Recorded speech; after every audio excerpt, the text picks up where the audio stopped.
Não adianta você ser o mestre dos magos do teste unitário ou do teste de software, se você não tem um processo que favoreça os testes. Se você deixar para fazer teste só depois que você termina de programar tudo, você tem uma tendência muito grande a não fazer teste nenhum. Porque a gente prioriza muito o código. A gente é dev, a gente adora um codiguinho. Eu adoro. Se eu ficar sentado só programando, eu fico horas e horas.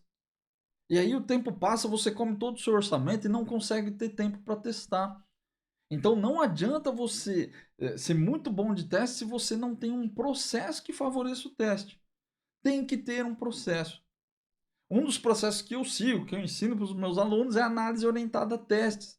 É você fazer uma análise de requisitos que termina com um plano de teste, né? Com um roteiro para você fazer o teste da sua aplicação. E aquele roteiro ele pode se traduzir em código e pode se traduzir também em teste unitário depois. Mas você consegue usar ele como base, né? Como um ponto de partida. E é muito importante ter esse ponto de partida. Porque você parte do teste, é diferente de você partir do código, que é o que geralmente a gente faz.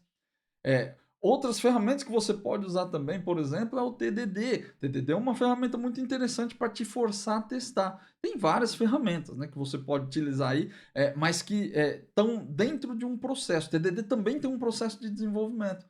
E se você não seguir o processo, você não consegue fazer os testes direito. Então você precisa ter essa dinâmica. A vantagem da análise orientada a testes é que ela envolve o usuário, né? Ela coloca o usuário dentro da parada. Então ele começa a participar mais. Muitas vezes o usuário ele solta a bomba do requisito para você e vai embora. E só aparece depois para te cobrar se está funcionando ou não. Mas quando você faz uma análise orientada a testes, você vai se ver obrigado, vai se ver obrigada a ter o usuário próximo.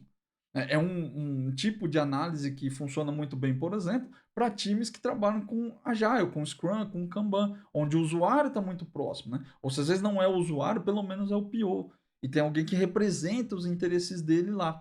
Então, análise orientada a testes, para mim, é a forma mais eficiente de trabalhar. Mas você pode ter outras formas também. O importante é ter um processo. É ter algumas coisas no seu trabalho, no fluxo de trabalho do seu time, que favoreça o teste.